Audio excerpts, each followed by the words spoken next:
जगातील 7 आश्चर्य या सिरीज मध्ये आजचे आश्चर्य आहे इटली देशातल्या रोम शहरामधले हे कॉलोसियम। काय आहे याचा इतिहास चला सांगतो।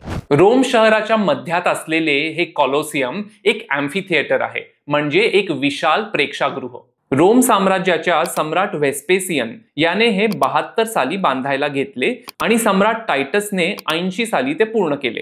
पुढे सम्राट डोमिशियनच्या कारकिर्दीत ते वाढवण्यात आले। या अंडाकृती कॉलोसियमची क्षमता 80,000 प्रेक्षकांची होती आणि त्या काळी ही काही सामान्य गोष्ट नव्हती। अगदी एका आधुनिक स्टेडियम प्रमाणे इथे सुद्धा व्हीआयपींसाठी वेगळे विभाग होते आणि सगळ्या आसनांवर क्रमांक दिलेले होते। प्रेक्षकांसाठी मातीची भांडी फोडून त्या तुकड्यांवर सीट नंबर कोरलेले असायचे। पण इथे नेमके काय चालायचे?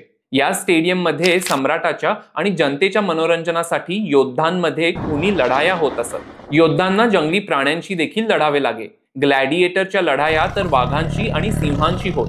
इतिहासकार म्हणतात की अशा या खेळांमध्ये साधारण 5 लाख पशु आणि 10 लाख मनुष्य मारले गेले असावे। जागतिक वारसा स्थळ म्हणून घोषित झालेले हे कॉलोसियम त्या काळच्या रोमन साम्राज्याच्या आर्किटेक्चर आणि इंजिनिअरिंग क्षमतेचे एक उत्कृष्ट नमुना मानले जाते। हा व्हिडिओ आवडला असेल तर लगेच सगळ्यांपर्यंत शेअर करा आणि फॉलो करा।